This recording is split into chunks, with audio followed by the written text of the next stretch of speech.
បាទជាបឋមខ្ញុំបាទសម្បត្តិនេះសូមគោរពជំរាបសួរទៅដល់អស់លោកលោកស្រីបងប្អូនទាំងអស់ដែលកំពុងទស្សនា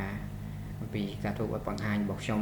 ថ្ងៃនេះខ្ញុំនឹងចែករំលែកអំពីអាជីវកម្មរបស់ក្រុមហ៊ុន Nutrilite តើអាជីវកម្មរបស់ Nutrilite ហ្នឹងមានសក្តានុពលយ៉ាងម៉េចខ្លះនៅក្នុងសតវត្សទី21នេះហើយវាជាអាជីវកម្មបែបណាដែលផ្ដល់ឱកាសបែបណាជួយទៅដល់អស់លោកស្រីបងប្អូនអរគ្នាក្នុងការចាប់ឱកាសក្នុងការធ្វើមុខជំនួញក្នុងសតវត្សទី21នេះមកជាការពិតក្នុងសតវត្សថ្មីគឺអាជីវកម្មវាដើរដល់របត់ថ្មីហើយអាជីវកម្ម Nutrilite គឺជាអាជីវកម្មមួយដែលវាត្រូវជាមួយនឹងបរិបទអាជីវកម្មក្នុងសតវត្សទី21តែម្ដងអញ្ចឹងបងប្អូនមកសិក្សាលម្អិតអំពីក្រុមហ៊ុន Nutrilite ទាំងអស់គ្នាបាទក្រុមហ៊ុន Nutrilite បានចុះបញ្ជីការនៅក្រសួងពាណិជ្ជកម្មនៅថ្ងៃទី2សីហា2022និងសម្ពោធជាផ្លូវការនៅថ្ងៃទី9ខែ10 2022នៅក្នុងនោះយើងមានស្ថាបនិកក្រុមហ៊ុនដែលមានលោកខាន់សេហាគាត់គឺជាប្រធានក្រុមប្រឹក្សាពិបាលនិងជាអគ្គនាយករបស់ក្រុមហ៊ុនហើយលោកក៏មានបទពិសោធន៍ជាច្រើនជាមួយអង្គការមិនមែនរដ្ឋាភិបាលហើយជាពិសេសគឺបទពិសោធន៍នៃការដឹកនាំអាជីវកម្មបែបទីផ្សារបណ្ដាញបាទជាង20ឆ្នាំហើយមួយទៀតគឺលោកដាតុស្រីហាត់តូរីគាត់ជាក្រុមប្រឹក្សាពិបាលហើយបទពិសោធន៍របស់លោកគឺជាអ្នកដែលមានបទពិសោធន៍ទៅលើការផលិតផលជូនក្រុមហ៊ុនជាង100ក្រុមហ៊ុននៅលើពិភពលោកបាទហើយគាត់អ្នកជំនាញផ្នែកបច្ចេកវិទ្យាបាទផងដែរហើយបច្ចុប្បន្ននេះគាត់មករស់នៅកម្ពុជាហើយប្រទេសកម្ពុជាគឺជាប្រទេសទី1របស់គាត់ហើយគ្រួសាររបស់គាត់ក៏បានមករស់នៅកម្ពុជាដែរបាទក្រុមហ៊ុនរបស់យើងមានចក្ខុវិស័យវែងឆ្ងាយមែនទែនគឺចង់ឃើញការទទួលស្គាល់ជាអន្តរជាតិថាកម្ពុជាយើងក៏មានម៉ាកយីហោផលិតផលសុខភាពដែលអាចជួយដល់មនុស្សជាតិទូទាំងសកលលោកដែលជាផលិតផលមួយដែលផ្សារភ្ជាប់រវាងមនុស្សនិងបច្ចេកវិទ្យាផងដែរហើយពាក់ព័ន្ធច្បាប់ទម្លាប់ផ្សេងៗគឺយើងមានគ្រប់ជ្រុងជ្រោយទាំងអស់បាទគ្រប់ស្ថាប័នពាក់ព័ន្ធដែលមានដែរនៅក្នុងប្រទេសជាតិកម្ពុជាយើងបាទហើយអ្វីដែលពិសេសគឺក្រុមហ៊ុនបានកើតឡើងក្នុងវិបត្តិសេដ្ឋកិច្ចគេហៅវិបត្តិ COVID-19 ប៉ុន្តែមកដល់ពេលនេះគឺយើងបានរីកដុះដាលរីកចម្រើនធំធាត់ខ្លាំងមែនទែនរហូតដល់មានការទទួលបានពានរង្វាន់ជាច្រើនក្នុងនោះគឺមានអាស៊ាន Award 2024 អាស៊ាន Award 2025ហើយក៏ហើយថ្មីនេះយើងបានទទួលបានពានរង្វាន់ថ្មីមួយទៀតគឺ ISPO 9001 2015ដែលជាពានរង្វាន់របស់ក្រុមហ៊ុនតែម្ដងនេះជាភាពអស្ចារ្យមួយដែលក្រុមហ៊ុនបានទទួលក្នុងរយៈពេលថ្មីនេះបាទនេះជាសកម្មភាពនៃការធ្វើពិធីសម្ពោធជាផ្លូវការរបស់យើងនៅថ្ងៃទី9ខែ10 2022ដែលមានការចូលរួមពីអាយដាមផាន់អូនប្រតិភូរដ្ឋាភិបាលកម្ពុជាទទួលបន្ទុកអគ្គនាយកដ្ឋាននៃអគ្គនាយកដ្ឋានការពារនិងប្រើប្រាស់និងកិច្ចការប្រកួតប្រជែងនៃក្រសួងពាណិជ្ជកម្មហើយអ្វីសំខាន់មួយទៀតគឺក្រុមហ៊ុន Nutrilite ក៏បានចូលរួមក្នុងកិច្ចសហការ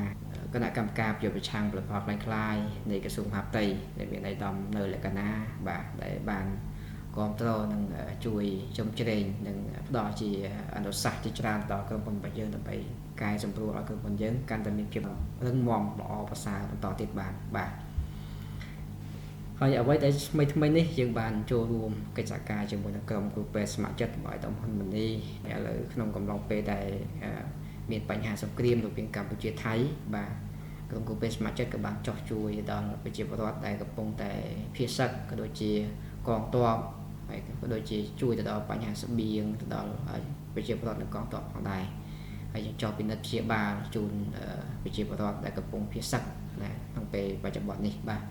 ជាច្រើនទីតាំងច្រើនគោលដៅផងដែរបាទក្រុមហ៊ុន Nutrilite គឺជាក្រុមហ៊ុនមួយដែលមានរោងចក្រផ្ទាល់ខ្លួនដែលយើងហ៊ានធានាបានថាទាំងគុណភាពទាំងប្រសិទ្ធភាពទាំងសុវត្ថិភាពដែលយើងមិនបានជួលឬកុងត្រាជាមួយរោងចក្រណាផលិតឲ្យយើងទេបាទជាក្រុមហ៊ុនដែលមានរោងចក្រផ្ទាល់ខ្លួននិងការផលិតខ្លួនឯងតែម្ដងនេះជាសុវត្ថិភាពយើងជឿជាក់បានថាគឺជាទំនុកចិត្តមួយដែលគ្រប់គ្នាចង់បានហើយអ្វីដែលពិសេសគឺក្រុមហ៊ុនបានពង្រីកវិសាលភាពខ្លួនឯងទៅកាន់ពិភពលោកផងដែរអញ្ចឹងទីផ្សាររបស់Nutrilite មិនមែនតែកម្ពុជាទេយើងបានពង្រីកបច្ចុប្បន្នទៅវិសាលភាពទៅទីផ្សារអន្តរជាតិជាង21ប្រទេសដែលបានប្រើប្រាស់នៅកាហ្វេកោសិការបស់ Nutrilite ផងដែរហើយមិនត្រឹមតែប៉ុណ្ណោះគឺក៏មានប្រទេសជាច្រើនដែលបានចុះអនុស្សាវរណៈជាមួយនឹងក្រុមហ៊ុនបានបង្កើត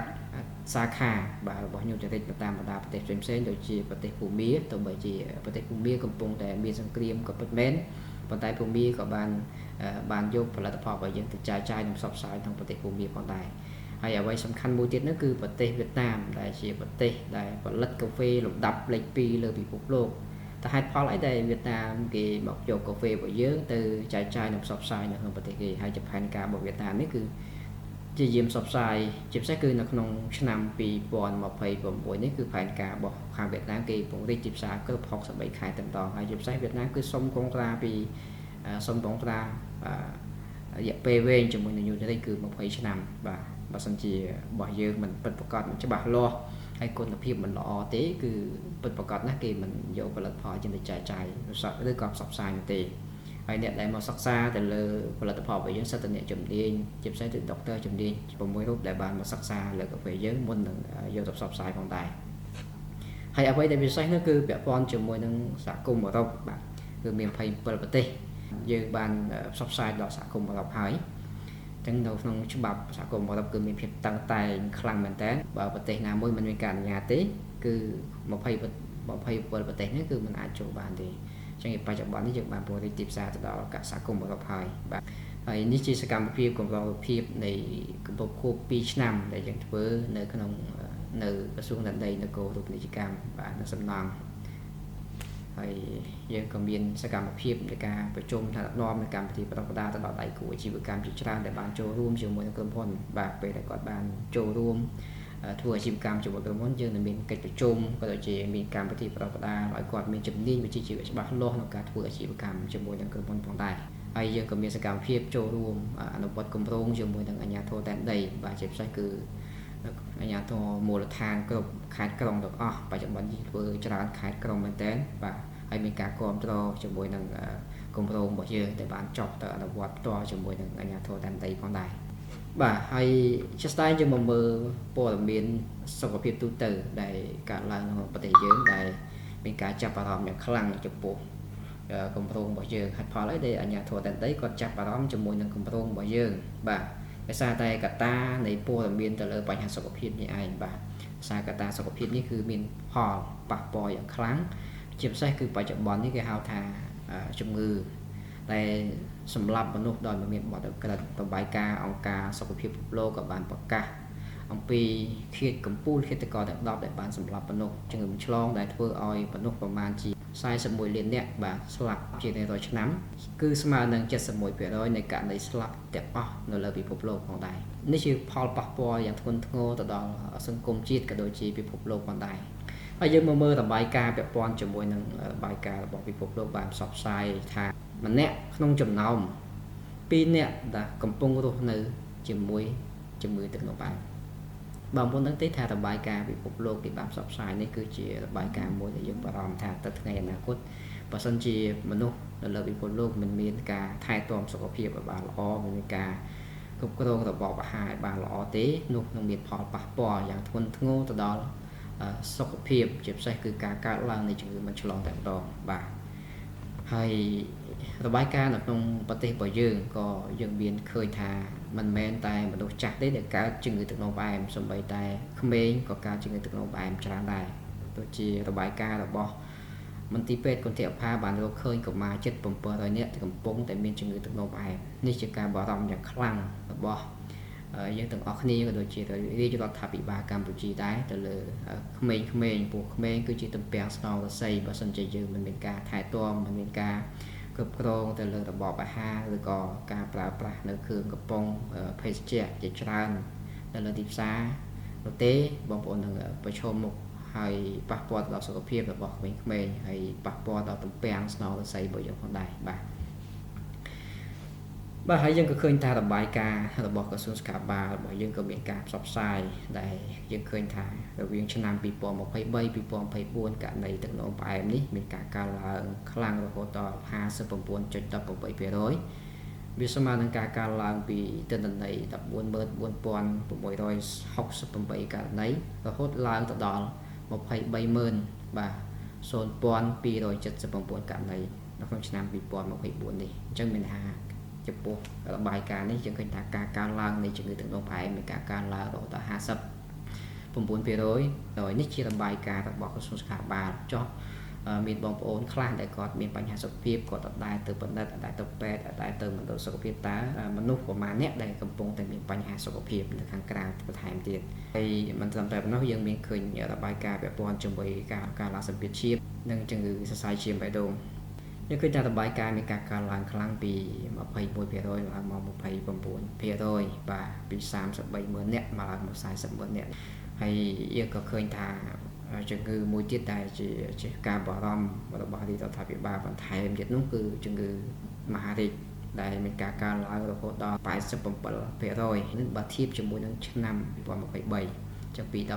ពី16,817 នាក់ឡើងមក 31,518 នាក់នេះគឺជារឿងដែលយើងត្រូវបារម្ភទាំងអស់គ្នាហើយនេះមិនមែនតែយើងបារម្ភទេប៉ុន្តែរាជរដ្ឋាភិបាលកម្ពុជាយើងក៏បារម្ភខ្លាំងទៅលើបញ្ហាសុខភាពនេះផងដែរបើសិនជាមានការកើនឡើងពាក់ព័ន្ធជំងឺមិនឆ្លងកើនឡើង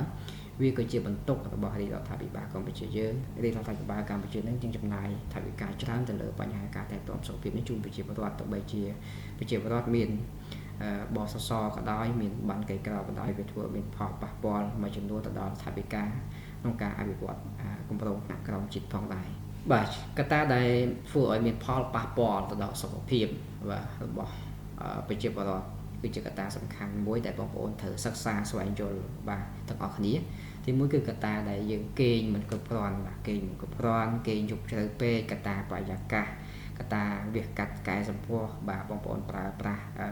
គ្រឿងកែសម្ផស្សផ្សេងៗនេះសិតតែរឿងផលប៉ះពាល់ទាំងអស់ដែលដល់ប៉ះពាល់ដល់សុខភាពការប្រើអាហារកែច្នៃគ្រឿងស្រវឹងបាទបារីស្រានឹងឯងហើយក៏ដូចជាការប្រើប្រាស់សុទ្ធឬក៏ស្នាមដែលមិនមានបច្ចេកវិទ្យាឬក៏ប្រើប្រាស់ស្នាមជាប្រចាំថ្ងៃដែលមានផលប៉ះពាល់ដល់សុខភាពរបស់យើងផ្សែងពុលបាទទឹកកខ្វក់និងអ្វីដែលពិសេសមួយទៀតនោះគឺដែលយើងមិនអាចជៀសផុតតែម្ដងគឺការប្រើប្រាស់សារធាតុគីមីនៅក្នុងបន្លែផ្លែឈើផ្សេងៗដែលគ្រប់គ្នាមិនអាចជៀសផុតបានបាទជាការពិតដើម្បីឲ្យជៀសផុតពីបញ្ហាជំងឺមិនឆ្លងនៅក្នុងសហគមន៍របស់យើងក៏ដូចជាជំងឺមិនឆ្លងនៅក្នុងប្រទេសរបស់យើងកាត់បន្ថយបាទវាមានវិធីសាស្ត្រในការថែទាំសុខភាពដែលអាចជួយដល់សុខភាពរបស់យើងបានតែសួរថាបងប្អូនអាចធ្វើបានទេទីមួយគឺអាហារវិសាអាហារបម្រុងរាងកាយឲ្យបានគ្រប់គ្រាន់មានថាអាហារដែលមានសារធាតុគ្រប់គ្រាន់ដែលផ្ដល់ឲ្យរាងកាយរបស់យើងព្រោះជារៀងរាល់ថ្ងៃរាងកាយរបស់យើងត្រូវការអាហារដែលមានសារធាតុចិញ្ចឹមយ៉ាងហោចណាស់46ប្រភេទផ្សេងៗគ្នាអញ្ចឹងទោះបីជាមានលុយអ្នកមានអ្នកក្រក៏យើងអាចហូបគ្រប់គ្រាន់ដែរអញ្ចឹងវាប៉ះពាល់ទៅដល់វាធ្វើឲ្យរាងកាយយើងបាត់បង់សារធាតុចិញ្ចឹមវាធ្វើឲ្យរាងកាយយើងចុះខ្សោយប្រឈមមុខនឹងការកើនឡើងជំងឺផ្សេងៗផងដែរហើយកត្តាមួយទៀតដែលពាក់ព័ន្ធជាមួយនឹងកត្តាអារម្មណ៍ផ្លូវចិត្តបាទពាក់ព័ន្ធមួយអារម្មណ៍នេះគឺសំខាន់មែនតើបាទដូចជាអ្នកជំងឺអញ្ចឹងពេលដែលគាត់ទៅពេទ្យមុននឹងចាក់ចេញពីមន្ទីរពេទ្យតែងតែណែនាំឲ្យទីមួយគឺលើកទឹកចិត្តឲ្យអ្នកជំងឺមានអារម្មណ៍ល្អមានការសប្បាយចិត្តលើកទឹកចិត្តអ្នកជំងឺមុននឹងការព្យាបាលផងដែរក៏ដូចជាក្រោយព្យាបាលក៏មានការលើកទឹកចិត្តបន្ថែមដើម្បីការពារទៅដល់សុខភាពផ្លូវចិត្តនេះសំខាន់មែនតើការទទួលទានទឹកគ្រប់គ្រាន់បាទការទទួលទានទឹកគ្រប់គ្រាន់នេះគឺសំខាន់ដូចគ្នាព្រោះរាងកាយរបស់យើងត្រូវការសារធាតុទឹកសូម 90% ហើយក្នុងរាងកាយយើងតែចាំបាច់បាទគឺសារធាតុទឹកហ្នឹងឯងបាទតែជាទូទៅនៅឃើញយើងឃើញថាប្រជាពលរដ្ឋដែលគាត់ទទួលទានទឹកគឺមិនបានអ្នកខ្លះអាចនឹងលើសប៉ុន្តែការលើសហ្នឹងគឺមិនបានត្រូវតាមគោលការណ៍សុខភាពដល់ហើយទេគឺអាចមានន័យថាគឺអាចនឹងពិសាទឹកតាមអ្វីដែលគាត់សេកគាត់ហូបយកឆ្អែតអញ្ចឹងទៅវាប៉ះពាល់សុខភាពដូចគ្នាអញ្ចឹងការប្រទានទឹកគឺមានរបៀបនៃការទទួលទានគឺឲ្យតិចឲ្យបានញឹកញាប់ហើយការប្រើប្រាស់ហ្នឹងគឺស្ត្រីចន្លោះ2លីត្រទៅ2លីត្រកន្លះហើយបរិសុទ្ធចន្លោះពី3លីត្រទៅ3លីត្រកន្លះនេះជាតុល្យភាពមធ្យមភាពដែលយើងត្រូវប្រើប្រាស់បាទមួយទៀតគឺលំហាត់ប្រាណឲ្យបានទៀងទាត់ដែលលំហាត់ប្រាណគឺសំខាន់ណាស់ដែលធ្វើឲ្យចលនារាងកាយរបស់យើងមានការធ្វើកម្លាំងពលកម្មបានល្អបាទមានបញ្ចេញធម្មពលបានល្អដែលធ្វើឲ្យសុខភាពយើងល្អប្រសើរផងដែរហើយមួយទៀតគឺការលំហែបាទលំហែការស្រូបបរិយាកាសខ្យល់អាកាសល្អបាទ relax ខ្លះបាទបន្ធូរអារម្មណ៍ខ្លះគឺល្អដែរបើយើងមិនអាចនៅធ្វើការងារដោយមិនមានការឈប់សម្រាកមិនមានការលំហែខ្លះទេវាធ្វើឲ្យការគិតការអារម្មណ៍របស់យើងនឹងគឺស្មុគស្មាញវាធ្វើឲ្យយើងកើតជំងឺពាក់ព័ន្ធជាមួយសតិអារម្មណ៍ច្រើនហ ហើយមួយទៀតគឺការទទួលទានដំណេកឬការគេងគ្រប់គ្រាន់គឺសំខាន់ណាស់គឺការសម្រាប់គ្រប់គ្រាន់បងប្អូនត្រូវតែសម្រាប់ឲ្យបានគ្រប់គ្រាន់ព្រោះការសម្រាប់គឺសំខាន់មែនតើព្រោះពាក់ព័ន្ធជាមួយរាងកាយរបស់យើងទៅបីយើងមានអាហារគ្រប់គ្រាន់ក៏ដោយមានអារម្មណ៍ផ្លូវចិត្តល្អប៉ុណ្ណាក៏ដោយទទួលទានទឹកល្អប៉ុណ្ណាក៏ដោយបាទអារម្មណ៍ស្រស់ស្រាយឬមានលំផាត់ប្រាណល្អយ៉ាងណាក៏ដោយប៉ុន្តែបើសិនជាបងប្អូនមិនគេមិនគ្រប់គ្រាន់ទេអានឹងក៏មានផលប៉ះពាល់សម្រាប់សុខភាពដែរព្រោះរាងកាយយើងត្រូវការសម្រាកដើម្បីជួសជុលសម្រាកដើម្បីឲ្យ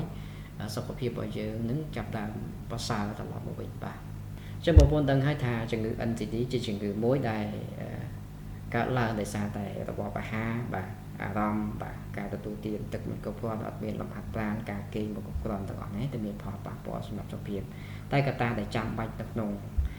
នុងការថែទាំសុខភាពដែលចាំបាច់បំផុតនោះគឺរបបអាហារតែម្ដងបាទរបបអាហារគឺសំខាន់ណាស់សម្រាប់រាងកាយរបស់យើងគេហៅថាអាហារដែលចាំបាច់ចំពោះរាងកាយរបស់យើងគឺមាន3ក្រុមបាទអាហារ3ក្រុមជាអាហារដែលចាំបាច់ចំពោះរាងកាយតែម្ដងអាហារទី1គេហៅថាអាហារធម្មពលអាហារធម្មពលគឺគ្រប់គ្នាចូលចិត្តបាទអាហារដែលផ្អែមនោះគឺមនុស្សចូលចិត្តច្រើនបាទអាហារសាងសង់ជាពេលអាហារដែលមានសាច់ច្រើនបាទសាច់អញ្ចឹងអ្នកចូលចិត្តអាហារសាងសង់នេះក៏ច្រើនដែរអាហារមួយទៀតគឺគេហៅអាហារការពារអាហារការពារនេះជាទូទៅភាគច្រើនគឺប្រជាពលរដ្ឋមិនសូវមានចំណូលចិត្តនឹងការហូបទេព្រោះថាអាហារការពារជាអាហារដែលសម្បូរដោយបន្លែអញ្ចឹងបន្លែអត់សូវឆ្ងាញ់ទេចឹងដែលធ្វើឲ្យអាហារ3ក្រុមនេះការបរិភោគមិនសូវមានតុល្យភាពនេះកាលណាយើងបរិភោគមិនសូវមានតុល្យភាពវាធ្វើឲ្យបាត់បង់កោសិការាងកាយរបស់យើងនេះចុះខ្សោយទត់ទ្រោមបាទប្រឈមមុខនឹងការកើតឡើងនៃជំងឺ NCD ជាច្រើនផងដែរបាទព្រោះរាងកាយយើងត្រូវការអាហារសារធាតុចិញ្ចឹមគឺ46ប្រភេទផ្សេងៗគ្នាក្នុងមួយថ្ងៃមនុស្សពេញវ័យហ្នឹងគឺមានកោសិកាមនុស្សប្រុសគឺ24ឆ្នាំមនុស្សស្រី22ឆ្នាំគឺកោសិកាយើងឈប់លូតលាស់ហើយឈប់កើតទៀតដែរគឺគេហៅថាមនុស្សអស់ធំវាគ្រប់60ពាន់លានកោតហ្នឹងគឺលែងលូតលាស់ទៀតហើយអញ្ចឹងកាលណាយើងថែទាំកោសិកាឲ្យរបបអាហារមានលំហាត់ប្រាណគេងគ្រប់គ្រាន់មានទឹកគ្រប់គ្រាន់ហ្នឹងវាធ្វើឲ្យកោសិកាយើងរក្សាបានល្អហើយរស់នៅជាមួយយើងបានយូរវែងផងដែរប៉ុន្តែនៅពេលដែលយើងអត់បានថែទាំឲ្យរបបអាហារមិនត្រឹមត្រូវគេងមិនគ្រប់គ្រាន់បាទទាំងអស់ហ្នឹងដែលជាកត្តាដែលធ្វើឲ្យយើងកើតឡើងជំងឺមិនច្រើនដែលធ្វើរាងកាយចុះខ្សោយរាងកាយយើងបាត់បង់សមត្ថភាពក្នុងការធ្វើការនិងការកើតឡើងនៃជំងឺមិនឆ្លងហើយតែវាពិបាកក្នុងការដោះស្រាយវាពិបាកក្នុងការព្យាបាលមែនតើបងប្អូនមកមើលបន្ថែមទៀតថាហេតុផលអីដែលយើងមកប្រើប្រាស់កាហ្វេកោសិការបស់ញូទ្រីចតើកាហ្វេកោសិកាញូទ្រីចមានភាពអស្ចារ្យយ៉ាងម៉េចវាជួយបានអីខ្លះនៅក្នុងរាងកាយរបស់យើងបើនិយាយពីកាហ្វេនៅលើទីផ្សារពិតជាមានច្រើនបាទច្រើនមែនតើម្ដងហើយតម្លៃក៏គួរសមដែរយើងឃើញថាកាហ្វេ brand ហ្នឹងមួយកែវក៏គួរសមដែរបាទចាប់ពី10000ឡើងទៅហើយកាហ្វេសុខភាពនៅលើទីផ្សារក៏ច្រើនដែរបាទវាច្រើនមែនតើប៉ុន្តែសូមថាយើងហូបទៅយើងទទួលបានអីត្រឡប់មកវិញតែប៉ុណ្្នឹងឯងតែកាហ្វេកោសិកាញូទ្រីចយើងហូបទៅបានអីត្រឡប់មកវិញបាទកាហ្វេកោសិកាញូទ្រីចគឺជាកាហ្វេមួយដែលសំឡើងដោយសមាសភាពសំរហូតដល់50មុខឯណោះបាទអញ្ចឹងមិនមែនមាន1មុខ2មុខទេបាទមាន1មុខ2មុខ3មុខទេវាមានច្រើនមុខហើយក៏រួមกับការផលិតរបស់វាគឺការប្រើប្រាស់បច្ចេកវិទ្យាក្នុងការផលិតទាំងមិនមែនចូលមកកិនបញ្ចូលគ្នាទេប៉ុន្តែជាការប្រើប្រាស់បច្ចេកវិទ្យាទៅគណនាទៅលើគ្រឿងផ្សំទាំងអស់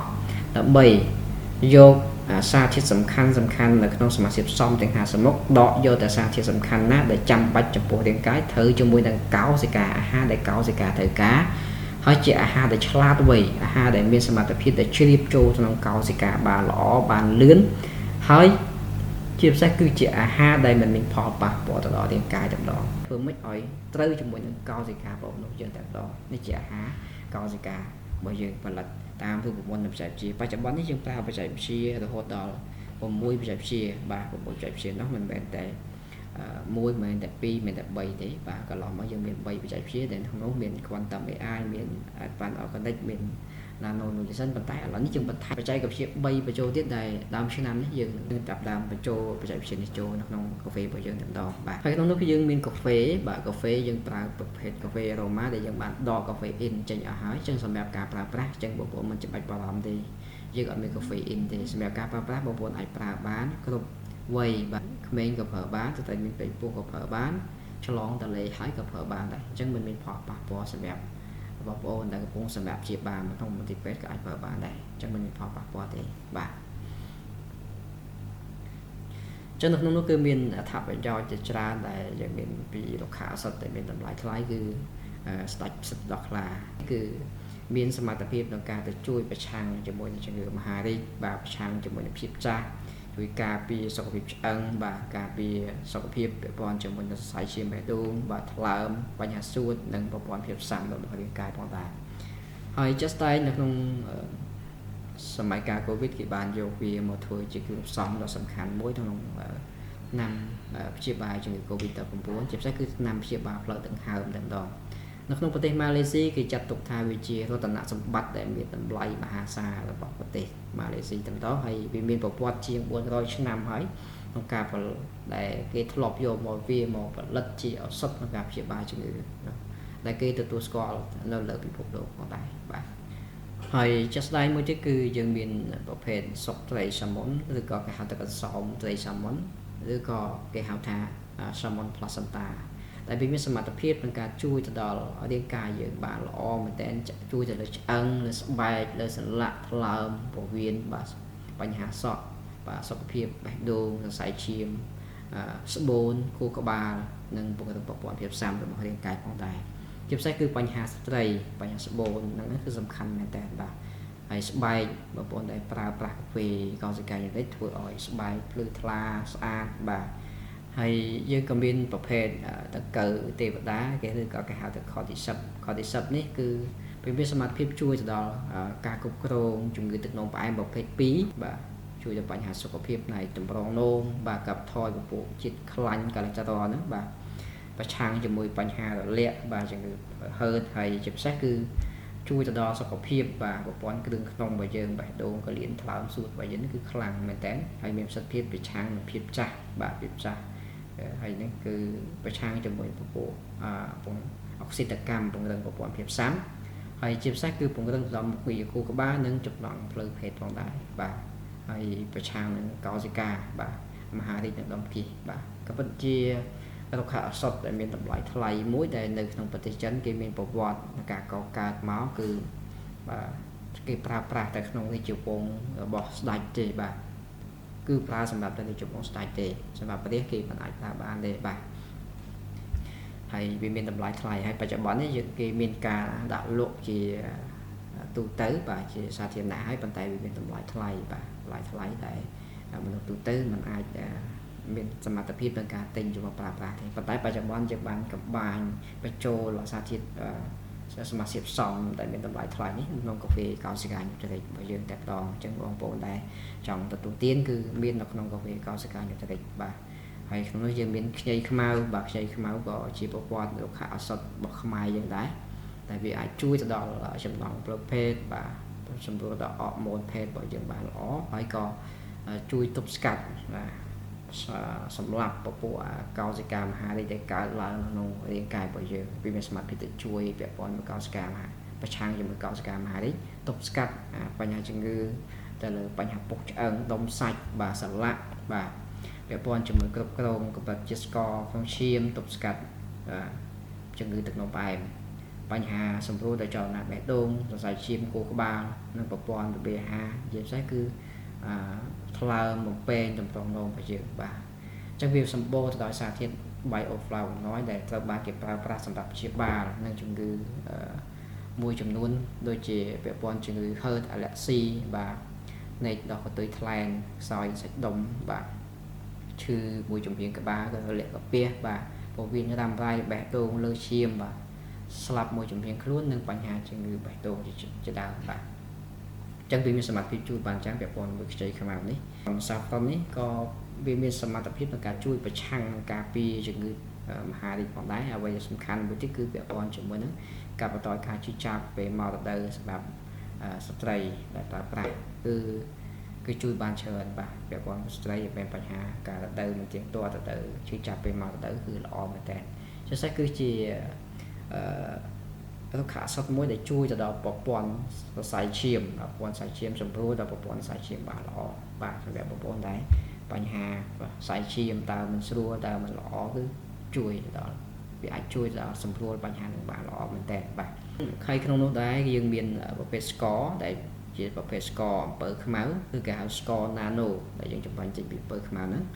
វាមានគុណភាពដែលជួយដល់សុខភាពយើងបានច្រើនមែនទែនពាក់ព័ន្ធជាមួយនឹងការកើនឡើងជា score ក្នុងឈាមបាទពាក់ព័ន្ធជាមួយសរសៃឈាមបេះដូងការទល់លាមកបាទនិងបញ្ហាពុះឆ្អឹងស្ពោតឆ្អឹងតម្រងនោមបាទតែបញ្ហាថ្លើមហឺតផ្សេងៗចឹងវាជួយបានច្រើនណាស់ពាក់ព័ន្ធ score នេះហើយជា score មួយដែលមិនមានផលប៉ះពាល់សម្រាប់អ្នកដែលមានបញ្ហាទឹកនោមផ្អែមទេចឹងអ្នកដែលមានបញ្ហាទឹកនោមផ្អែមបងប្អូនមិនចាំបាច់បារម្ភថាហូបទៅខ្លាចឡើង score ឯងព្រោះជា score ល្អ score nano ដែលវាមានសមត្ថភាពទៅជួយដល់កោសិការាងកាយយើងបានលឿនដោយមិនចាំបាច់ឆ្លងកាត់លំពេងនេះចឹងជា score ល្អដែលរាងកាយបឺតស្រូបបានភ្លាមៗធ្វើឲ្យលំពេងអាចសម្រាកនិងជួសជុលបានល្អបន្ថែមទៀតបាទហើយកាហ្វេរបស់យើងគឺជាកាហ្វេមួយដែលជួយសម្រួលទៅលើបញ្ហាសុខភាពជាច្រើនដែលយើងគេថាកន្លែងណាដែលចាំបាច់សម្រាប់ការកន្លែងកោសិការាងកាយហ្នឹងដែលខ្សោយដែលបាត់បង់សមត្ថភាពក្នុងការធ្វើការគឺវាទៅជួយកន្លែងហ្នឹងបាទឧទាហរណ៍ថាពោះក្បាលស្បែកពាក់ព័ន្ធឆ្អឹងពាក់ព័ន្ធការពីអុកស៊ីតកម្មភ្នែកបេះដូង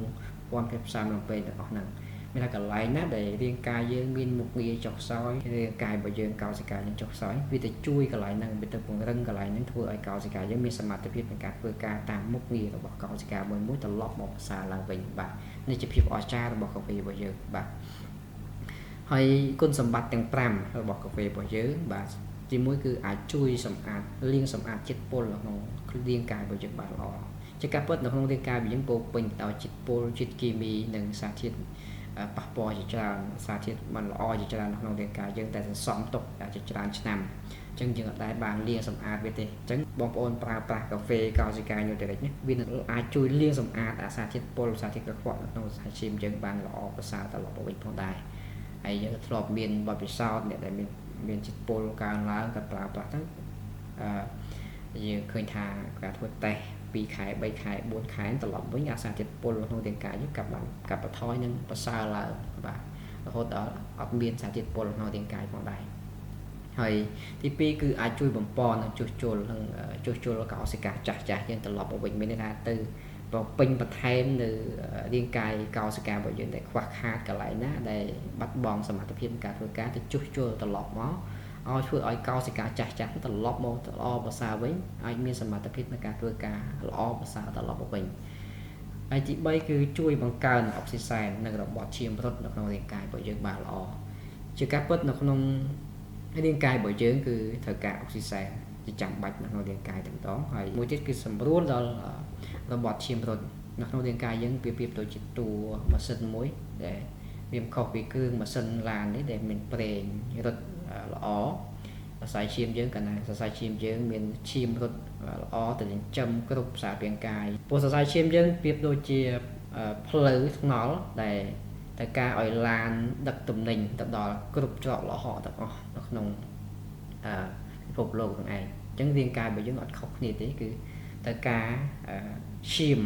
ទៅចិញ្ចឹមគ្រប់កន្លែងកលុកកលៀតទាំងអស់បើឈាមអត់ទៅដល់ទេចឹងធ្វើឲ្យរាងកាយយើងមានផលប៉ះពាល់ឬក៏រាងកាយយើងចុះខ្សោយឧទាហរណ៍ថាអ្នកដែលមានបញ្ហាទឹកនោមផ្អែមចឹងហេតុផលអីដែលគាត់ទៅបើហើយគាត់លួយហើយមិនអាចព្យាបាលបានដោយសារតែអាការដឹកជញ្ជូនអាហារហ្នឹងអត់ដល់អាចុងដៃចុងជើងរបស់គាត់ទៅឈាមរបស់គាត់ហ្នឹងស្អិតខ្សោយស្ទះហ្នឹងសរសៃឈាមរបស់យើងរត់ដល់ចុងដៃចុងជើងវាធ្វើឲ្យដំបៅទៅខូចបាទហើយมันអាចចិញ្ចឹមរាងកាយនៅខាងចុងដៃចុងជើងបានធ្វើឲ្យរលួយស្អុយទាំងឯងតែព្យាបាលអត់ជាអញ្ចឹងដល់ពេលដែលបងប្អូនប្រើវាទៅសម្រួលរបបឈាមរត់នៅក្នុងរាងកាយរបស់យើងធ្វើឲ្យរាងកាយយើងបានទទួលយកនៅអាហារគ្រប់គ្រាន់ទៅដល់គ្រប់កន្លែងទាំងអស់ដែលរាងកាយត្រូវការបាទអញ្ចឹងទៅធ្វើតបៅទាំងអស់ចាប់ដើមសះស្បើយត្រឡប់មកវិញហើយរាងកាយល្អប្រសើរវិញទី4គឺការពង្រឹងប្រព័ន្ធការពាររាងកាយរបស់យើងឲ្យរឹងមាំប្រព័ន្ធការពាររាងកាយប្រៀបដូចជាខែលការពារក្នុងរាងកាយរបស់យើងបើសិនជាវាចុះខ្សោយគឺវាធ្វើឲ្យបាត់បង់សមត្ថភាពក្នុងការការពាររាងកាយយើងផងដែរទី5គឺការជួយដល់រក្សាតុល្យភាពអរម៉ូននៅក្នុងរាងកាយយើងឲ្យបានល្អបាទជាការពិតនៅក្នុងរាងកាយរបស់យើងបើសិនជាអរម៉ូនរបស់យើងចុះខ្សោយធម្មតាវ័យ30 35 40ទៅរាងកាយទាំងបរិសុទ្ធទាំងស្ត្រីចាប់ដើមចុះខ្សោយទាំងសមត្ថភាព ផ្សេងសម្រាប់ពីផ្លូវភេទសារធាតុនេះគេចាប់តាមចុះខ្សោយទាំងអស់ហ្នឹងឯងឧទាហរណ៍តលភាពអរម៉ូនយើងចុះខ្សោយហ្នឹងឯងបាទអញ្ចឹងហើយមួយទៀតគឺយើងក៏មានទឹកម្សៅទឹកដោះគោស៊ុបពមៀហើយម្សៅទឹកដោះគោស៊ុបពមៀជាដោះគោលំដាប់អាហារកោសិកាដូចគ្នាដែរដែលយើងប្រើបានទាំងក្មេងទាំងចាស់ដូចគ្នាដែរហើយជាទឹកដោះគោមួយដែរមានការបូកបញ្ចូលជាមួយនឹង DHA បាទលើសពី 40% និង EPA ដែលមានសមត្ថភាពក្នុងការអភិវឌ្ឍការចងចាំនិងខួរក្បាលមនុស្សយើងនឹងឲ្យរហ័សរហួនបាទរវាសរវៃគុណនឹង10ដងបាទនេះជាភាពអស្ចារ្យដែលយើងមិនធ្លាប់មាននៅលើភាសាទឹកដោះគោនៅលើទីផ្សារក្នុងនោះគឺយើងមានរូបមន្ត4ដែលបានបញ្ចូលនៅក្នុងការផលិតទឹកដោះគោរបស់យើងហើយទី1គឺជារូបមន្តមួយដែលអាចជួយទៅដល់ប្រព័ន្ធរំលាយអាហារក្នុងរាងកាយរបស់យើងបានល្អបាទហើយទី2គឺរូបមន្តដែលបញ្ចូលជាមួយ DHA និង EPA ដែលមានសមត្ថភាពក្នុងការជួយទៅដល់ខួរក្បាលនិងភ្នែកហើយធ្វើឲ្យសមត្ថភាពនៃការចងចាំរបស់យើងគុណនឹង10ដងបាទវាបង្កើនការចងចាំខ្លាំងមែនតើមកគឺល្អណាស់ហើយវាធ្វើឲ្យការគ្រប់គ្រងខ្លាញ់ល្អនៅក្នុងឈាមរបស់យើងគឺល្អមែនតើកាត់បន្ថយការរលាកនៅក្នុងរាងកាយរបស់យើងហើយជាពិសេសគឺជួយអភិវឌ្ឍការលូតលាស់ផ្នែកសុខភាពឆ្អឹងនិងជាពិសេសគឺវ័យចាស់គឺជំងឺវែងវាន់បាទគឺទី3គឺជារូបមន្តមួយដែលជួយដល់ប្រព័ន្ធភាពស៊ាំនិងមុខងារប្រព័ន្ធរំលាយអាហារដែលធ្វើឲ្យការបឺតស្រូបនៃអាហារនៃសារជាតិចិញ្ចឹមនៅក្នុងរាងកាយយើងបានល្អហើយកន្លែងនេះក៏សំខាន់ដែរគឺពាក់ព័ន្ធជាមួយនឹងវ័យកាន់តែចាស់គឺអាការបឺតស្រូបអាហារនេះគឺកាន់តែចុះខ្សោយដូចគ្នាដែរអញ្ចឹងជួយពង្រឹងដល់ប្រព័ន្ធភាពស៊ាំនិងមុខងារប្រព័ន្ធរំលាយអាហារបឺតស្រូបសារជាតិចិញ្ចឹមនៅក្នុងរាងកាយបានល្អហើយទី4នេះគឺពាក់ព័ន្ធជាមួយនឹងជួយបង្កើនធម៌ពលនៅកំហាប់ឆ្អឹងបាទសុខភាពភ្នែកសក់បេះដូងនិងប្រឆាំងជំងឺផ្សេងៗជាច្រើនអញ្ចឹងពាក់ព័ន្ធជាមួយទឹកដោះគោរបស់យើងមិនមែនជួយទៅដល់តែក្មេងទេយើងប្រើបានទាំងក្មេងទាំងចាស់តែម្ដងហើយទឹកដោះគោរបស់យើងគឺផ្ដោតទៅលើការជួយទៅលើសុខភាពឆ្អឹងបេះដូងភ្នែកសុខភាពខួរក្បាលហើយប្រព័ន្ធប្រសាទបាទចំពោះអារម្មណ៍ល្អនិងពពួកខ្លាញ់ល្អក្នុងរាងកាយយើងពង្រឹងប្រព័ន្ធភាពស៊ាំបានល្អផងដែរអញ្ចឹងចំពោះការប្រើប្រាស់យើងបើបានទាំងក្មេងទាំងចាស់ក្មេងក្នុងវ័យក្មេងគឺចាំបាច់មែនតើគឺការលូតលាស់ទៅការលូតលាស់ទៅការខួរក្បាលទៅការប្រព័ន្ធវាអាហារល្អបាទជួយទៅភ្នែកល្អបាទហើយចំពោះវ័យកាន់តែចាស់ទៅការឆ្អឹងចុះខ្សោយទៅការជំនួយបន្ថែមបាទបេះដូងក៏ទៅការជំនួយបន្ថែមភ្នែកក៏ខ្សោយបាទទៅការជំនួយបន្ថែមខួរក្បាលក៏ចាប់ដើមរួមតូចខ្សោយក៏ទៅការជំនួយបន្ថែមដែរនេះគឺជាភាពអស្ចារ្យមួយដែលជួយដល់រាងកាយរបស់យើងទាំងក្មេងទាំងចាស់បានល្អមែនតើបាទហើយក្នុងនោះគឺយើងបានទទួលបានលិខិតអនុញ្ញាតបាទដែលទទួលបានថ្មីនេះយើងបានពីសហរដ្ឋអាមេរិកគឺ FDA គឺពាក់ព័ន្ធជាមួយនឹងអាហារនិងឱសថដែលបានទទួលស្គាល់ពីស្ថាប័ន FDA ផងដែររបស់សហរដ្ឋអាមេរិកហើយយើងមាន Free Sale Certificate របស់ Malaysia ហើយយើងមានការទទួលស្គាល់ពីសុខាភិបាលក្នុងប្រទេសរបស់យើងផងដែរបាទអញ្ចឹងទាំងសហរដ្ឋអាមេរិកក៏យើងមានស្ថាប័នទទួលស្គាល់ពី FDA ពីក្រសួងសុខាភិបាលរបស់ម៉ាឡេស៊ីក៏យើងមានការទទួលស្គាល់ហើយក្រសួងសុខាភិបាលរបស់ប្រទេសយើងក៏មានការទទួលស្គាល់ផងដែរហើយនេះជារឿងសំខាន់ព្រោះផលិតផលមួយភាពស្របច្បាប់គឺជារឿងសំខាន់ណាស់បើសិនជាផលិតផលដើម្បីបកកែល្អប៉ុណ្ណាក៏ដោយប៉ុន្តែមិនមានការចុះបញ្ជីការត្រឹមត្រូវទេបងប្អូនក៏មិ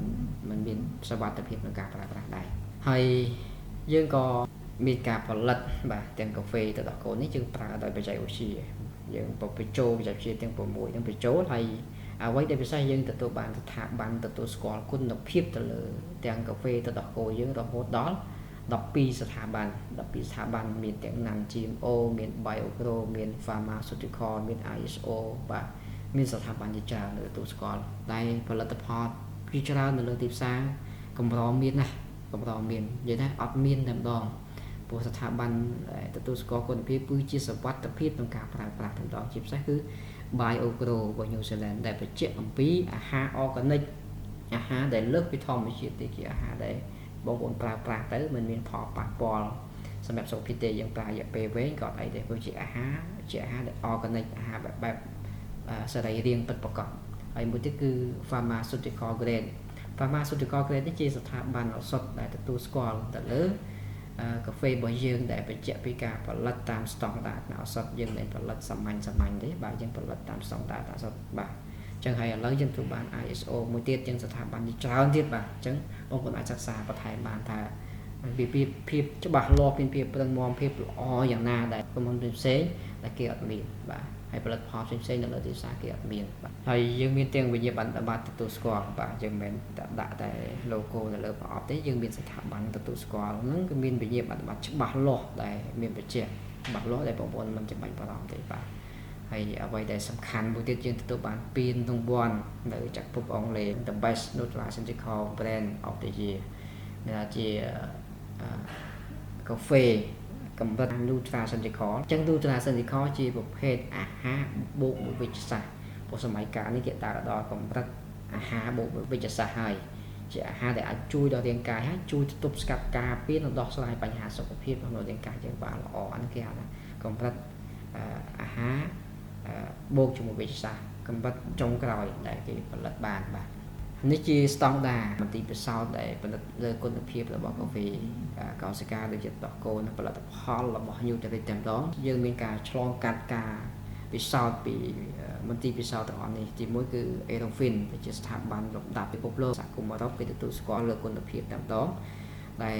នេះជាចំណុចសំខាន់មួយដែលពិភពលោកគេចង់បានព្រោះពាក់ព័ន្ធមួយ Eurofin នេះប្រទេសផ្សេងៗគេចង់បានស្តង់ដារនេះណាបើសិនជាឆ្លងកាត់Eurofin ជាប់ហើយគឺ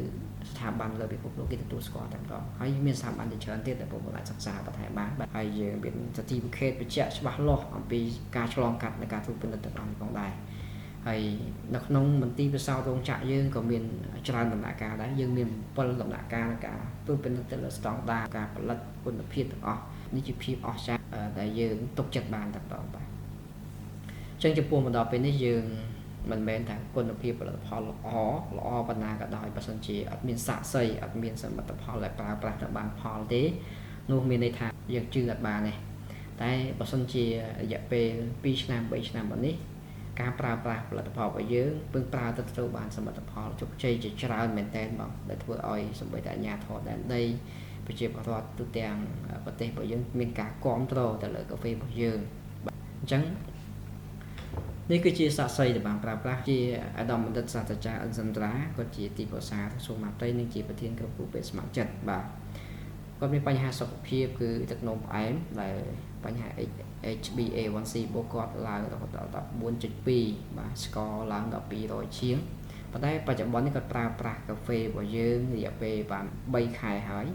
គឺធ្វើឲ្យសុខភាពរបស់គាត់ចាប់ដើមប្រសើរមកឡើងពេលគាត់ប្រើបានមួយខែជាងគាត់ប្រាប់អំពីការប្រើប្រាស់របស់គាត់បានដកថ្នាំបាទតែគាត់ប្រើមួយថ្ងៃពីរដងគាត់ដកចេញម្ដងបាទគាត់ឈប់ចាក់អាំងសាលីនបាទតាំងពីខែទី1បាទបញ្ហាមាត់ស្បែករបស់គាត់បញ្ហាភ្នែករបស់គាត់បញ្ហាងើបមកញ័រសាច់ឥឡូវនេះបាទគឺលែងមានហើយតែបញ្ហាបត់ជើងធំកន្លងមកពី3ថ្ងៃបត់ជើងម្ដងបញ្ហានេះដល់បច្ចុប្បន្ននេះគឺល្អប្រសើរត្រឡប់មកវិញហើយបាទហើយពាក់ព័ន្ធជាមួយ A1C បច្ចុប្បន្ននេះគាត់បានតាមការពិនិត្យរបស់យើង3ខែនេះយើងឃើញថា A1C គាត់ចុះមកសល់តែ 9.6 ទេបាទនេះជាលទ្ធផលដែលគាត់ប្រើបានរយៈពេល3ខែបាទនេះជាធ្ងន់ហើយដែលដំណាក់កាលកាត់ជើងច្រើនដងហើយព្យាបាលអត់បានទទួលផលក៏ប្រើប្រាស់កាហ្វេរបស់យើងរយៈពេល3ខែក៏ឃើញថាស្នាមការជាសះស្បើយរបស់គាត់បានល្អប្រសើរត្រឡប់មកវិញសុខភាពគាត់ក៏ត្រឡប់មកវិញបាទនេះជាសាក្សីទឹកនោមផ្អែមមួយទៀតនៅខាងកញ្ចេះបាទនៅខាងកញ្ចេះប្រើបាន3ថ្ងៃឃើញថាប្រសើរឡើងមួយខែបាទហើយនឹងរយៈពេល2ខែតបើរបស់គាត់ចាប់ដើមសះស្បើយត្រឡប់មកវិញហើយនេះនៅខាងពោធិ៍សាត់អ្នកជំងឺនៅខាងពោធិ៍សាត់សិតតែដំណាក់កាលធ្ងន់បែបនេះក៏ប្រើប្រាស់កាហ្វេត្រឡប់ប្រសើរវិញបាទល្អមែនតើនេះនៅខាងថ្មគោលបាទខេត្តបាត់ដំបងមុនប្រើគឺស្ករ500 A1C ឡើង13.7 បាទប្រើបាន3ឈុតស្ករមក140ហើយ A1C មក7.3នេះជាអ្វីដែលអស្ចារ្យមែនតើបាទហើយមានសាក្សីច្រើនបាទខ្ញុំសូមរូបភាពរាប់ទូចចុះបាទនេះភាសាបញ្ហាទឹកនោមផ្អែមបាទតែគាត់ប្រើឲ្យបានផលត្រឡប់វិញបាទនេះទឹកនោមផ្អែមដូចនេះដែរនេះលើឈាមហើយរៀនគៀបប្រស័យបាទរយៈពេល3ឆ្នាំសម្រាប់នៅកន្លែងបាទមិនអាចងើបបានបាទដល់វាប្រើប្រាស់កាហ្វេរបស់យើងឲ្យត្រឡប់មកប្រសើរឡើងវិញបាទហើយជំងឺលៀនទីស្ពតឆ្អឹងបាទហើយនេះនៅខាង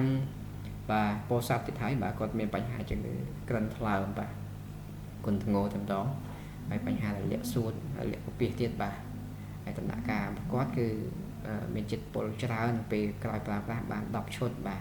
hay phải cho bán bạn đọc làm chốt hái cứ tận lọp mà sau có việc lọ có sao tận lọp một bên sáng phim vừa cắt bớt tẹt tới cứ màu tận lọp màu thầm đa bình hai bà thờiนี้kinh nghiệm chữ là bánh hà có sẽ ca đông kỳ mà hai đi đặc hàngตะแกวอยากไปดับชั้นนำแต่ก็ปีบานปลาก็ไปไปเยอะตัวบ้านสมัติพอบ้านหล่อภาษาตลอดไปนั่นคือหล่อมาตลอดมาวิ่งจากออกไปคืออัดมีปัญหาถึงไอติดไปเนี่ยจะคือไม่ใช่คือในค้างบัตตบองไปเป็นอายุเติบโตมาพายชั้นนำที่ก็มีปัญหาแต่เละสตอมคูให้ปัญหามาหาได้กับเปียยังเคยตากดปลาบานแต่ปีขายเลยบานมาขายก็ลาโชว์ปีขายปัจจุบันนี้คือสกปรกปรากฏจับตามออกภาษาเมียนสัตว์เมียนเชียนตลอดวิ่งบ่าปวดจีเรื่องแต่ยังมันกลัวเชื่อบ่าในจังคือมหาดิตะคางตะแกวเด็ดหายบ่านี่กดบันกรรมเป็นสมัยมาพายมวยดองจากกีบีปลดองบ่าแต่กลายเป็นปลากาแฟไปเยอะอย่าไปปลผมไปขายก็ตะปนตัดมือเก่าสิกามหาดิตลอดผมเป็นคืออัดเมียนตีตีปัจจุบันนี้คืออัดเมียนเก่าสิกามหาดิตีคือบ้านช่วยบ้านจงใจมาเลยไปรอจำดองบ่าเนี่ยจึงคือมันจะคือปัญหาสูตรทุนโง่ป่านในทางสวายเรียงก่อนไม่ปัญกดโคยสูตรโดยโหดอกสปรามเบรอยไม่น่าสูตรก่อนเราสอแต่3 สปรามเบรอยตีไอ้กระบี่ปลากาแฟกอสิการอยู่แต่เด็กปล่อยยังเหยียบเปย์ปุ่มปูนไข่แต่ปนัดมือสูตรมันก็ตลอดมันคือบางล้อภาษามา8 สเปรอยตลอดปุ่มบางนี่เพียบอาชาได้ยังมันกลัวชื่อฮะไว้ในกาแฟนึกอาจุดบางจังบาทีบจะมวยนั่งไปได้ช่วงบานใจมันแรงมันคือจีจับไปแบบบอลมวยปลาตะพอลจังปลาตะพอลไปยังบาสันเจียกระทำพ้นยังหล่อให้ปลาตะพอลยังหล่อแบบนั้นคือเปิดประกอบนะแต่บอลไปอาการเพื่ออาชีพการเพื่อตีบซ้าคือเจ้าการเราบอกบอลโอนแต่จับตามจับนุ่นแต่พอดอนเราถนุกจัดกระทำพ้นแต่เมียนจากกลุ่มวิสัยเวนง่ายเมียนเพียบเปลืองมอมแต่อาจับตามจับนุ่นจับมือกระทำพ้นบานจังบนมุนตัดโจทย์ดออาชีพกรรมชมจองใจอยู่เลยจุนบอกโอนทาปัจจุบันนี้การตัดสัตว์วัดทำไมนี้วิจิสัตว์วัดใดเบียดดาวดอดอกบัตรอาชีพกรรมทำไมยายจองใจเลยไปทำตรงอาชีพกรรมทมใบบ่าได้จุนบอกโอนออกเนี่ยที่มุกหาอาชีพกรรมใบประเพณีอาชีพกรรมใบประเพณีโดยจีติงเท้าหลุดไหลอันนั้นคืออาชีพกรรมใบประเพณีฮะบ่าเมียนโดยจราnó coi những bậc hàng bậc còn lại nó cònแบบtình máu đã lụa tới và nó cái hạt chi và cầm bài của đi chi và cầm multipiคือchi và cầm bài cầmประสิทธิ์ปัญญาcái lụaแปลนชายบ่าจังบอกคนเมียนโดยตัดติงกับจับchi và cầm cái màuบ่าหมดสับเฟอร์มั้งcái miềnรูปผมบนcái miền đặc biệtเฟอร์อ้อยเสียดปัญหายังเคยทาchi và cầmจะจราก็บองขาได้อุตสาหะทาปัจจุบันนี้ยังเคยทาแปลนชายได้การเราทอแต่ Amazon ไอ้นั่นคือเมียน PTT นั่นคือสถาบันชายแบบติงแปลนชายมั้งการเราอยู่จอมประเทศสักที่การเราแบบในเตี้ยไม่ถอยบัดบองลุยบ่ารบเมินอยากหาบัดบองลุยรบเรียนแต่ละให้ชีวกรรมมาจากนู้นที่คือมีบ้านดักตุนเถอะvì อัดดาบ่าอัดดาไปชีพการแปลนชายก็อัดดาแต่ยังขาดโดยบ่าให้ชีพการแปลนชายคือจะนายลดต้นจรานะจรามันแตนบ่าอาชีพกรรมที่ใบนั่นคืออาชีพกรรมโลกตอนของศตวรรษที่มาไปมวยแต่อาชีพกรรมโลกตัวน้องศตวรรษที่ไปมวยวิจิอาชีพกรรมแบบไหนบ่าจะมาปนสมมาตามดันตลอดนี่บ่ายังมาเมื่อทายอาชีพกรรมบอกไปนี้ยังเคยทายติงเมาส์ติงปีลงจักชลองกัดแต่หลบดมโดดีบ่าหลบดมโดดีมั้งดอกได้เนี่ยปลาคือแต่ไหลปิงมาโดยเบียดโดยเด็กเนี่ยหลบดมก็จะดังเซนเลยเนี่ยหลบดีก็จะดังเซนเลยบ่าตามใจพอจะได้ยังไงบ่าปัจจัยมาดอบัตรอาชีพกรรมได้สัตว์บัตรที่ไปมวยนี้ดอบัตรทำไมคืออนาคตคืออาชีพกรรมแบบไปนี้คือเนี่ยลุดมลุดีชมูลกระดานนั่นคือไปชมแล้วก็ตาหาในไปเมนแต่ได้ซาแต่ปัจจุบันตีซาการแต่เนื้อปนุษย์ไอติ้งตุ่มหนึ่งตัวจริงปีลงจับตัวหลงตัวหอทางปัจจุบันนี้จึงเป็นแพลตฟอร์มแต่ไอติ้งตุ่มหนึ่งบางตัวหอทางอาลีบาบาอเมซอนบาอีเบลาซาด้าเป็นเซนเนี่ยแต่cái ai direct tinh và tinh to chỉ mùi đồng chặt đó đây mình chẳng bạch lo cắt trong buôn tiền chứ để đâu si chỉ vào cam bay của penny bà lụa đô là hàng ấy tinh tầm đánh mà đã tinh thảo thay nữa dương tính tinh về đồng chặt được nhé bàn tay là về cái tinh về đồng tình vì rong chạm toán cái tầm lại bị thu lại gì chân bị thu oi chung muôn cần đà nâng mà cha chịu cảm khna tôi thì mà sống nó miên hai nị phây để chậm lại đàn tuần trở đấy không hai nị phây lộ đạch là không còn bóng pe dương lộ đạch bàn tay nó không có chi vừa cam direct selling từ có chi cam lộ toán cái đặc toàn cho khơi thà tâm định một vị chân một ngày ngày đặc toàn này bà ấy gọi là bọn tham chế thi và rồi bọn tận chôn cho đặc toàn thì sao đấy chi vừa cam bài direct selling được đào đòn này trong bóng con chặt vô chi vừa cam ở từ trong một người phải bọt chi vừa cam sát bọt thì phải mỗi thì bóng con hàng phải khát bọt đam tuần bà hay chi vừa cam như thế bảo dưỡng cơ chỉ chi vừa cam bài lộ to lại bà chi cam như thế cái chi cam lộ to là cái hạt direct selling từ có chỉ cam đây anh ở nhà ơi bóng ôn được ở nít ai tinh tụm ninh toàn trên bị rong chạm được như đấy để tái còn là tinh tụm ninh trên bị rong chạm nhưng đó là cả tụ bàn pho cầm bài để bóng ôn mình chậm bài tập bài khang mình chậm bài tập tinh franchise này khá khéo tí tưởng là tinh tụm ninh mà pra nữa bóng ôn ai pra lỏ bóng ôn sắp sai và đó và chạy để và đó bóng ôn mình là cả tụ bàn pho cầm bài chậm đánh nó cứ cho lọt vì sai sắp học sắp về rồi để bóng ôn ai tụ bàn và trong nhóm trong chạy lấy tha chỉ vật cam bài direct selling được gọi chỉ cam lộ toán vì không là bot chỉ cam như vậy đã đó là bot tham mấy nữa chỉ cam direct selling chạy trên GP thì mỗi cái hao tha bài e-commerce thì cái hao direct selling cái bài tiếp xa vận tải và tiếp xa vận tải trong bài e-commerce nó để admin càng và cả platform tiếp xa để ai đó là cả chun nè tinh đến tinh to bị động chạm bạn nó chịu cả con tay ca chấm này lui cho tất cả các phương platform mới chấm này lui cho này bà một bộ làm mẹ cả đấy tại chỉ cam bài tiếp xa bản đá nhất đó là cả bộ bộ đó nếu cứ mình chấm này đảm tuần cho đấy hay bộ bộ ai khai chỉ mà trả và trả và pon muối đây pra và pon nó cả trong chấm đồ con đại bà cho nó không ca lệ khăn này cả châu room cho mùi nó cờ món bộ bộ còn tại miền là ta xin bán thì có đi khách chọn đại mỗi một bọn ai cho luôn cho một cái món bán này lấy từ sáp email tận này kia và tận kia nó ní dân cả tận này kia Esida lấy tập một tốn cả đó là hay bóng phong mua tiết cứ bóng phong bóng pin sân là cả khai cho đại cù là bóng phong chơi thôi do bạn chọc chim cả muối là cả chọc vào đảo cả độc si cho một cái món bàn thì mỗi cái hai ta cần chọc xả là bóng pra thì còn chọc pra bóng phong khác có toàn tục chất cho mỗi những chim cam được còn toàn tục chất là họ lên vào của này sao là bóng pra center và tình cho tập hợp vẽ cứ ai chập tâm khi cái chọc pra có silver nữa từ lại viết thâm tài học sập là thì tụi bạn cà phê bị bỏ và trong một môn ai cho tập pra là vậy và cả là score chia cho clan này pra tất đang còn nộp hiểm về tận lõ một môn ai chứ tôi thì cái chọc xem đến là bị chập làm chứ cái chọc siêu cam trên miền buồn là xem đẹp bóng để ai chọn chứ tôi thua siêu cam bóng ôn khác có miền tam tuần tiền cô xóm có ai chập đam chụp luôn khá tôi chụp luôn khá sung chụp luôn khá thòng hay chụp luôn khá chẳng ai bớt buôn cả chập nữa bóng ôn trong cho tới mùi này các bạn này và còn tại ở ca là hỏi cho nên bởi giới cứ bóng ôn chơi bó tiền của mùi chồng nói nhất cứ bóng ôn là tụi bạn đôi khi và hỏi cho nên và trong đó cứ chùm nô vì cả lộ thì trong bóng ôn nơi tiền nít bóng ôn miệng cả tụi bạn phò cầm bài vì cả lộ tí cứ tình chỗ lộ trình và tình chỗ học sắp lộ trình chặt sắp cứ cho thành bạn đọc là này cho vào sân chơi bóng ổn tình cái chọc vích và mà sàm được chốt vào sân chơi trở thành bạn đọc biết cô nó sàm chốt bóng ổn trở thành bạn bây giờ đây sân chơi bóng ổn ái chọn lộ gì bạn cho cả lộ thế nhưng trở thành bạn được như này đôi ai cam bài bọc bay đi được như này đấy còn ta nó không ai cam bài direct selling được có bài về hộp công vật ní thì sao bạn đại ní cái đó là cả bóng ổn ai phong cái gì chịu cảm bạn phong cái cũng mấy mi bóng ổn ai phong cái mình làm bóng ai nay nom đại cù bóng ổn pra lõ bóng pra đảo đại cù đấy có trong thái tôm sọc phim cho sờ lạnh sọc phim trong thái tôm sọc phim trong phong cái chịu cảm mà thay trong bờ đi đâu chụp đầu và tháng có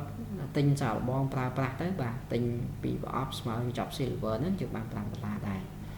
hay là chỉ có tinh cái chọc đọc up và platin nó có bàn sản dương từ tụ bàn dương từ này nòng đẹp cái nó chụp bằng sản xuất là này chắc là chỉ bóng ôn từ này nòng bạc đại cú để có tinh cái chọc và sản xuất up và cái chọc cổ lắm nhưng từ tụ bàn chân đánh $105ពីការណែនាំអាជីវកម្មរបស់យើងបាទចុះបើសិនជាបងប្អូនណែនាំគេចាប់អារម្មណ៍គេចង់បានកញ្ចប់ធំហ្មងកញ្ចប់60ប្រអប់កញ្ចប់ Diamond ហ្នឹងហើយគេចង់ធ្វើអាជីវកម្មមួយយើងគេឃើញឱកាសចំណេញដូចគ្នាដែរគឺទិញកញ្ចប់ធំតែម្ដងគឺបងប្អូនចំណេញបានទទួលបាន$225ពីការណែនាំអាជីវកម្មរបស់យើងទៅដល់ដៃគូថ្មីហ្នឹងឯងបាទហើយក្នុងនោះគឺបងប្អូនមានឱកាសពង្រីកអាជីវកម្មពេលដែលបងប្អូនពង្រីកអាជីវកម្មបានណែនាំដៃគូអាជីវកម្មបានចាប់ពី2នាក់ឡើងទៅបងប្អូនទទួលបានផលកម្រៃបាទបន្ថែមទៀតអញ្ចឹងបើសិនជាបងប្អូនចាប់ដើមចាប់អាជីវកម្មបញ្ចប់តូច Silver បងប្អូនទទួលបានឱកាសចំណេញ$50ក្នុងមួយថ្ងៃស្មើនឹងមួយខែ$1,500ក្នុងមួយខែហើយបើសិនជាបងប្អូនចាប់ដើមកញ្ចប់Platin បាទគឺក៏ Platinum ហ្នឹងបងប្អូនមានឱកាសទទួលបានផលចំណេញរហូតដល់$250ក្នុងមួយថ្ងៃហើយមួយខែក្នុង$7,500បាទហើយបើសិនជាបងប្អូនជ្រើសរើសយកកញ្ចប់អាជីវកម្មមាសឬក៏ Gold នេះបងប្អូនទទួលបានឱកាសចំណេញក្នុងមួយថ្ងៃ$750ស្មើនឹង$22,500ក្នុងមួយខែហើយមួយទៀតគឺបងប្អូនជ្រើសរើសកញ្ចប់អាជីវកម្មខ្នាតធំរបស់យើងគឺកញ្ចប់ពេជ្របាទកញ្ចប់ Diamond ហ្នឹងបងប្អូនមានឱកាសចំណេញបាទលុយពីផលចំណេញនៃការដឹកនាំអាជីវកម្មរបស់យើងទទួលបានរហូតដល់$1,500ក្នុងមួយថ្ងៃមួយខែ$45,000ចូលថាម្ដងមកនេះមានអ្នកទទួលបានចំណូលមួយខែមួយថ្ងៃហ្នឹង$1,500ណា$1,500ហ្នឹងមានអត់នៅក្រុមហ៊ុន Newtech ហ្នឹងខ្ញុំចង់ប្រាប់ថាមានណាមានច្រើនតែគេទទួលបានហើយគេសាងត្រឹមតែ2ឆ្នាំ3ឆ្នាំនេះមានអ្នកទទួលបានច្រើនមែនតើហើយយើងមានអំណះហើយយើងមាន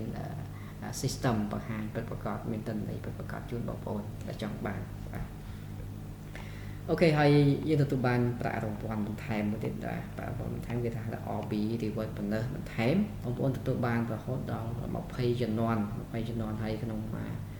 ជំនាន់ហ្នឹងគឺបងប្អូនទទួលបាន0.2កាក់ក្នុងមួយឈុតបាទមួយឈុតអញ្ចឹងបើសិនជាបងប្អូនកញ្ចប់តូចកញ្ចប់ Silver នេះបងប្អូនបាន10ជំនាន់បាទហើយបងប្អូនកញ្ចប់ទី2 Platinum ហ្នឹងគឺទទួលបាន15ជំនាន់ហើយបងប្អូនកញ្ចប់មាសកញ្ចប់ Gold ហ្នឹងទទួលបាន18ជំនាន់បងប្អូនកញ្ចប់ពេជ្រទទួលបាន20ជំនាន់បងប្អូនឃើញទេថានៅក្នុងនេះ20ជំនាន់គណនាមកវាច្រើនមែនតើបាទ20ជំនាន់ស្មើនឹងចំណូល 0.2 កាក់វាអាចគុណទៅ20ជំនាន់ឡើងរហូតដល់$410,000បាទសួរមកដល់ម៉ោងនេះយ៉ាងម៉េចដែរមានអ្នកទទួលបានអត់បាទមានអ្នកទទួលបានបាទប៉ុន្តែមិនទាន់ដល់នឹងទេបាទតែខ្លះទទួលបាន2,000 3,000ក្នុងមួយខែដែលបានពីប្រាក់រង្វាន់បន្ថែម 0.2 កាក់នេះបាទអញ្ចឹងប្រាក់រង្វាន់ទាំងអស់របស់យើងគឺទី1គឺយើងមានណែនាំយើងចំណេញរៀងរាល់សប្តាហ៍ហើយចាប់គូនោះគឺយើងចាប់គូយើងទទួលបានរៀងរាល់មួយសប្តាហ៍ម្ដងហើយ Reward Bonus នេះរៀងរាល់មួយខែម្ដងបាទហើយទី5យើងទទួលបានតំណែងកិត្តិយសឬក៏តំណែងកម្សាន្តពេលបងប្អូនឡើងតំណែងបងប្អូនទទួលបានដំណើរកម្សាន្តថែមទៀតបាទនេះគឺតំណែង Manager គ្រាន់តែកសាងឲ្យមានដៃគូអាជីវកម្មខាងក្រោមមានបន្ទុក15,000ឆ្វេង15,000ស្ដាំគឺបងប្អូនទទួលបានតំណែង Manager ទទួលបានដំណើរកម្សាន្តក្នុងប្រទេសរបស់យើងបាទហើយតំណែង Senior Manager បាទយើងដំណើរកម្សាន្តទៅអាស៊ានបាទដែលឆ្នាំទៅនេះយើងបានទៅឆ្នាំ2025នេះយើងបានទៅលេងនៅកោះត្រល់នៅខាងវៀតណាមហើយមួយទៀតគឺ Director ទៅលេងនៅអាស៊ីអញ្ចឹងអ្នកដំណើររបស់យើងត្រៀមទៅលេងនៅក្នុងប្រទេសជប៉ុនបាទហើយយើងមាន Senior Director បាទមាន Ambassador មានរោងចក្រ Ambassador ដែលមានឱកាសដើរលេងជុំវិញពិភពលោកផងដែរបាទនេះជាតែការបន្ថែមណាបងប្អូនបានលុយហើយបានដំណើរកម្សាន្តបន្ថែមទៀតបានតំណែងបន្ថែមទៀតបាទអញ្ចឹងហើយក្នុងនោះក៏បងប្អូនដែលមានដើមទុនចង់វិនិយោគអំពី stock បាទបងប្អូនទទួលបានចំណេញបន្ថែមទៀតអំពីការវិនិយោគពីការចាប់ដើមបង្កើត stock ក្នុងក្រុមហ៊ុនបាទជាខ្ញុំសូមទូខ្លីៗហើយអ្វីសំខាន់មួយទៀតគឺអាជីវកម្មរបស់យើងមានប្រព័ន្ធគ្រប់គ្រងបងប្អូនមិនចាំបាច់បារម្ភទេយើងមាន system មួយដែលផ្ដល់ជូនបងប្អូនអរគ្នាដែលអាចគ្រប់គ្រងអាជីវកម្មរបស់យើងតាមប្រព័ន្ធបច្ចេកវិទ្យាទាំងអស់នេះបាទអញ្ចឹងងាយស្រួលក្នុងការតាមដានអាជីវកម្មរបស់យើងផងដែរបាទ ហើយមកដល់ពេលនេះយើងឃើញថាសមិទ្ធផលដែលទទួលបានពីក្រុមហ៊ុនគឺមានអ្នកទទួលបានច្រើនបាទមកដល់ពេលនេះយើងមានអ្នកដែលឡើងតំណែង Director បាទគឺមានលោកមើលសំណាងហើយនៅរូបខ្ញុំបាទសម្បត្តិនេះក៏ទទួលបានតំណែងនេះដែរបាទហើយក៏មានតាក់ទងជាច្រើនទៀតឡើងតំណែងជា Senior Manager បាទជាច្រើនរូបហើយក៏មានតំណែងជាច្រើនមាន Manager ជាច្រើនរូបបាទច្រើនមែនទែនបាទតែសូមរៀបរាប់ទាំងអស់ទេហើយសមិទ្ធផល2ឆ្នាំចូល3ឆ្នាំមកនេះយើងមានអ្នកទទួលបានបាទសមិទ្ធផលកសាងពីចំណុច0មកដល់នេះយើងមានយន្តច្រើនគ្រឿងដែលទទួលបានសមិទ្ធផលពីក្រុមហ៊ុនផងដែរបាទបច្ចុប្បន្ននេះខ្ញុំចង់ចែករំលែកថាខ្ញុំបាទក៏បានឡើងតំណែងជា Director បាទហើយក៏ជាតំណែងមួយដែលខ្ញុំពឹងប្រែងរយៈពេល2ឆ្នាំជាងបាទ2ឆ្នាំជាងទម្រាំតែបានតំណែងនេះហើយក៏សមិទ្ធផលបានកសាងសមិទ្ធផលមួយដែរទទួលបានពីបច្ចុប្បន្នផងដែរយើងបានទទួលបានតំណែងហើយទទួលបានដំណើរកំសាន្តក្រៅប្រទេសអញ្ចឹងនេះជាសមិទ្ធផលរយៈពេល2ឆ្នាំដែលខ្ញុំកសាងបានចឹងបងប្អូនចង់សិក្សាលម្អិតបន្ថែមអំពីអាជីវកម្មនេះថាយើងចាប់ផ្ដើមយ៉ាងម៉េចយើងធ្វើយ៉ាងម៉េចដើម្បីឲ្យអាជីវកម្មយើងទៅមុខហើយរីកចម្រើនហើយអាចទទួលបានសមិទ្ធផលល្អដែលបងប្អូនមិនចាំបាច់ចំណាយដើមទុនច្រើនទេបងប្អូនបានឃើញថានៅទីនេះមិនប្រើដើមទុនច្រើនទេតែមានឱកាសក្នុងការកសាងចំនួនបានដូចគ្នាដែរចឹងបើសិនជាបងប្អូនមានចម្ងល់អីអាចតាក់ទងមកខ្ញុំដើម្បីសិក្សាបន្ថែមនៅក្នុងការបទបង្ហាញរបស់ខ្ញុំមិនបានលម្អិតទាំងស្រុងទេតែផ្ដល់ឱកាសបងប្អូនអាចមកសិក្សាផ្ទាល់ឬក៏ជាមួយនឹងថ្នាក់ដឹកនាំដែរបានណែនាំបងប្អូនទាំងអស់គ្នានឹងឯងបាទអញ្ចឹងបងប្អូនអាចសិក្សាជាមួយថ្នាក់ដឹកនាំដែលគាត់បានណែនាំសិក្សាច្បាស់ធ្វើវាឲ្យពិតប្រាកដចាប់ដើមខ្ញុំជឿថាបងប្អូនអាចធ្វើបានហើយទទួលបានសមិទ្ធផលដូចខ្ញុំដែរបាទអរគុណខ្ញុំបាទសម្រាប់នេះសូមអរគុណសូមគោរពលាបាទ